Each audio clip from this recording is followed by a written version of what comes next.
Sir एक और लगातार तनाव है, युद्ध है, इज़राइल घिरा हुआ भी है। ऐसे में उसके राष्ट्रपति सीधे पाकिस्तान दौरे पर आ जाते हैं। इसका क्या असर होने वाला है? क्योंकि पाकिस्तान की भी स्थिति अच्छी नहीं है। ईरान के अगर राष्ट्रपति पाकिस्तान पहुँचते हैं, तो उसको हम ख़ास करके भारत या बाकी विश्व के अन्य देश इसको कैसे देख सकते हैं?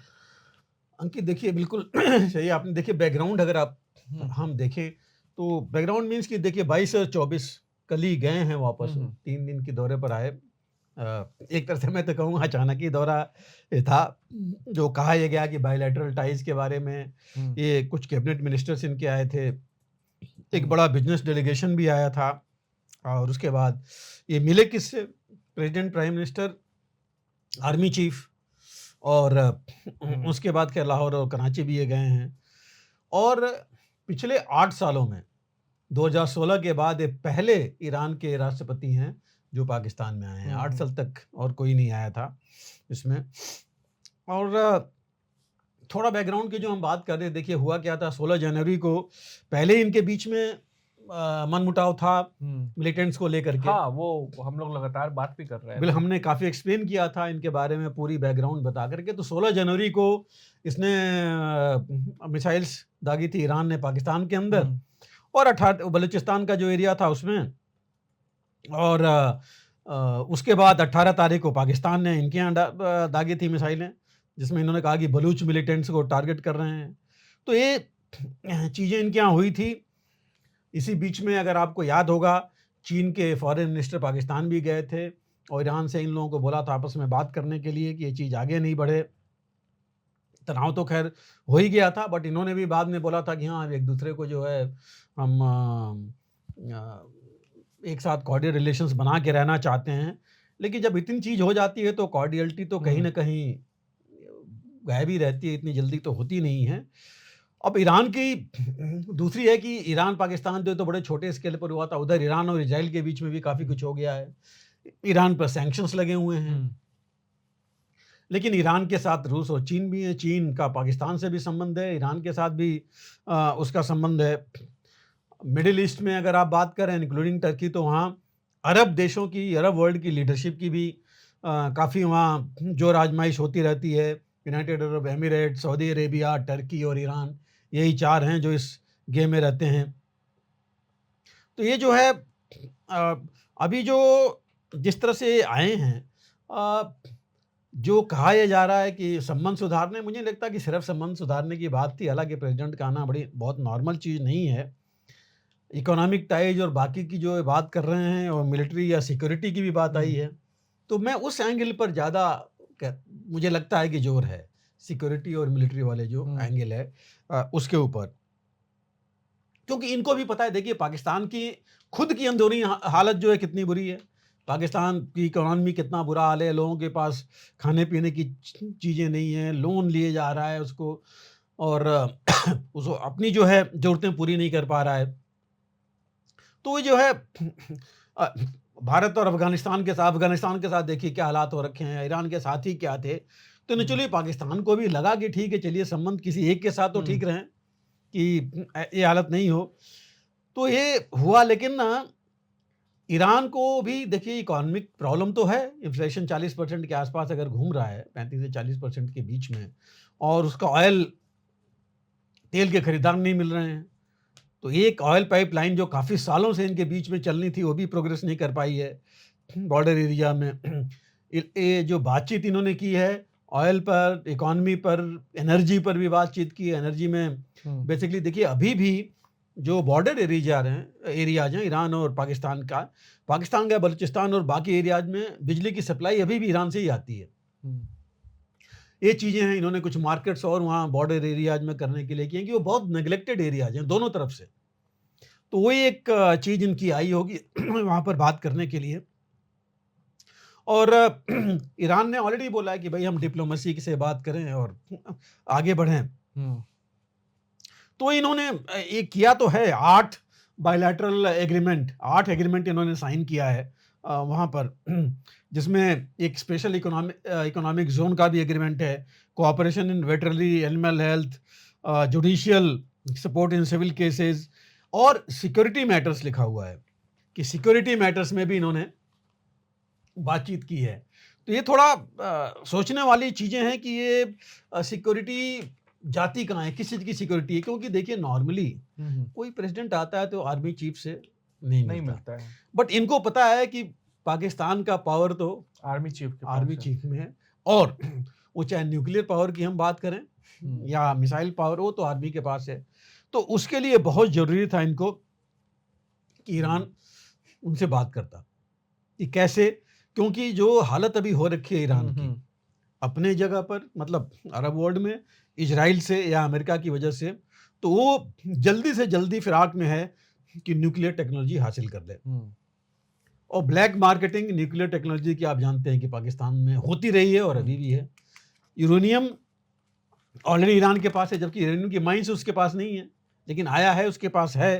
तो वो चाहता है कि ये चीज़ें उसके पास वो इसके लिए कि आगे बढ़े। साथ में ये भी देखिए कि पाकिस्तान भी चाहता है कि अफगानिस्तान में थोड़ा ईरान उसकी मदद करे और टेंशन वो नहीं हो। उन्होंने आपस में भी कहा है कि एक दूसरे की जो टेरर ऑर्गेनाइजेशंस हैं उनके ऊपर जो है हम एक्शन जो है लेंगे कि ऐसी चीज़ नहीं हो। इन्होंने ये भी कहा है कि जो अब इनका ट्रेड है ईरान और पाकिस्तान का $2 बिलियन है, उसको बढ़ा के अगले 4-5 सालों में $10 बिलियन किया जाए। FTA agreement, free trade agreement भी ये करना चाहते हैं, बॉर्डर क्रॉसिंग्स और खोलना चाहते हैं। और इन्होंने ये भी कहा है कि development of Afghanistan as a peaceful nation, peaceful और यूनाइटेड और इंडिपेंडेंट स्टेट ये चाहते हैं कि हो, जहाँ पर ड्रग्स और टेररिज्म नहीं हो। उन्होंने अफगानिस्तान के बारे में बात की, लेकिन उन्होंने ये भी बात की जब शहबाज शरीफ ने वेलकम किया था तो उन्होंने बोला था कि हम धन्यवाद मानते हैं, शुक्रगुजार हैं ईरान के कि उन्होंने कश्मीर के ऊपर हमें सपोर्ट किया है। जब वहाँ पर तो इन्होंने, ईरान के राष्ट्रपति ने कुछ नहीं बोला, एक नाम ही नहीं लिया कश्मीर का, भारत के रिलेशंस के होते हुए। लेकिन जो इनका कम्युनिके आई है उसमें मेंशन है कि कश्मीर का रिजोल्यूशन कश्मीरी लोगों के विल और इवन उसके जो रिजोल्यूशन है उसके होने चाहिए। और यही चीज़ उन्होंने 2019 में भी, जब उस समय के इनके प्रधानमंत्री पाकिस्तान के गए थे ईरान में, एग्जैक्टली यही चीज़ें बोली गई थी। तो मतलब उन्होंने वही रिपीट किया था। तो कोई बहुत बड़ी क्रेडिबिलिटी नहीं दूंगा मैं इसकी इनको, बट एक चीज़ मैं कहना चाहूँगा आपसे कि देखिए पाकिस्तान तो गए, लेकिन इनको जिस तरह का रिसेप्शन मिलना चाहिए था वो नहीं मिला। अब इनको जब गए, उतरे वहाँ नूर खान एयरबेस पर, तो इनको रिसीव करने के लिए इनके एक मिनिस्टर आए थे, इनके minister for housing and works, वो इन्होंने इनको रिसीव किया था। और जो बाकी लोग थे उन्होंने इग्नोर किया, बाकी कोई वो नहीं किया इनको। और जबकि 2016 में जो हम बात कर रहे थे कि 8 साल के बाद आए हैं, 8 साल पहले जब इनके प्रेसिडेंट आए थे तो दोनों पाकिस्तान के प्राइम मिनिस्टर और प्रेसिडेंट दोनों जाके उनको रिसीव किए थे। तो ये एक चीज़ है जो कि बहुत बड़ा, मैं नहीं कहूँगा कि इन्होंने कुछ अचीव किया इतना ज़्यादा। और जो लग रहा है रिलेशंस जो चाहते हैं कि थोड़ा नॉर्मलाइज हों, ये बेसिकली मिलिटेंसी के ही हैं। बट क्या मिलिटेंसी रुक पाएगी? क्या पाकिस्तान रोक देगा? ईरान भले कुछ करे, लेकिन मुझे लगता नहीं कि पाकिस्तान के जो हालात हैं उस हिसाब से मिलिटेंसी वहाँ रुक पाएगी। जहाँ तक न्यूक्लियर है बाकी चीज़ों की है, देखिए अभी हाल में अमेरिका ने एक बेलारूस और 2 चीन की कंपनियों पर सैंक्शंस लगाए थे, क्योंकि ये पाया गया था कि ये तीनों कंपनियां कुछ ऐसे पार्ट्स पाकिस्तान को सप्लाई कर रही हैं जो मिसाइल बनाने के काम आ सकती हैं। इससे पहले अगर आपको याद होगा, फरवरी में भारत के भी फौज ने सी में, समुद्र में एक चीन का जहाज रोका था, जिसमें लगा था कि कुछ सामान ऐसा है, वो जहाज पाकिस्तान जा रहा था जिसमें कि कुछ ऐसे मटेरियल जा रहे हैं जो इस्तेमाल हो सकते हैं बिल्कुल इसके न्यूक्लियर और मिसाइल टेक्नोलॉजी में। तो ये भी साथ में है। और इसके साथ ही इस विजिट के ऊपर अमेरिका ने पूरी वार्निंग इनको दे दी है पाकिस्तान को। जो डिप्टी स्पोक्स पर्सन है मिस्टर पटेल व्हाइट हाउस के, उन्होंने बड़ा साफ बोला है। उन्होंने बोला है कि अगर पाकिस्तान कोई मदद करता है सैंक्शंस के खिलाफ जा करके ईरान की, तो पाकिस्तान खुद सैंक्शंस पाकिस्तान के ऊपर लगेंगे। तो उन्होंने बड़ा साफ बोला है कि ये जो है वो कोऑर्डिनेटेड एक्शंस लेंगे किसी के ऊपर जो कि ये न्यूक्लियर पावर की प्रोलिफरेशन करेगा। तो इसका मतलब देखिए, जो मैं शुरू से कह रहा हूं कि मेन एम इनका बाकी नहीं था, मेन एम था न्यूक्लियर टेक्नोलॉजी हासिल करने के लिए, और उसके पास इनके पास पैसे हैं उस कटोरे में डालने के लिए जो पाकिस्तान बिल्कुल कटोरा खुला हुआ है वो। लेकिन इम्प्लीकेशन देखिए, हम पहले भी बात कर रहे थे कि पूरी आप अरब की और साउथ एशिया की जो स्ट्रेटेजिक सिचुएशन है, रणनीतिक जो स्थिति है, जो वस्तु स्थिति मैं कहूँगा वो बदल रही है, बिल्कुल पहले जैसी नहीं है। और इसके लिए अब ऐसी हालत हो गई है कि हर एक आदमी अपनी सिक्योरिटी चाहता है, बिल्कुल किसी भी तरह। और सबसे पहले लोग अब भागना चाहते हैं न्यूक्लियर वॉरहेड्स के लिए, कि वही एक है जो किसी को डरा सकता है। तो ये एक प्राइम चीज बन गई जो कि बड़ी मुश्किल होगी अब आगे देखना कि कैसे इसको रोका जाए। हालांकि देखिए, पहले भी ईरान ने जो है इसने बोल रखा था कि कभी ओपन नहीं किया, बट सबको पता है कि वो चाहता है न्यूक्लियर वॉरहेड। उसको पता है कि जब वो ले लेंगे तो हम जो है एज इट इज एक बन जाएंगे पावर यहाँ पर। और पाकिस्तान अपने आप को बोलता था कि हमारे पास इस्लामिक बॉम्ब है, इस्लामिक बॉम्ब भी लेकर के वो चले थे। तो बनाने के लिए जो कहते हैं उन्होंने बना लिया है। तो ये जो सिचुएशन है थोड़ा बदलेगा, बिल्कुल, क्योंकि अगर चीन का भी इस पर हाथ है, चीन डायरेक्टली सपोर्ट कर नहीं सकता ईरान को, क्योंकि नॉन प्रोलिफरेशन ट्रीटी जो है दोनों का चीन और रशिया वो करते हैं, तो वो कुछ नहीं कर सकते, कोई मदद नहीं कर सकते इसमें।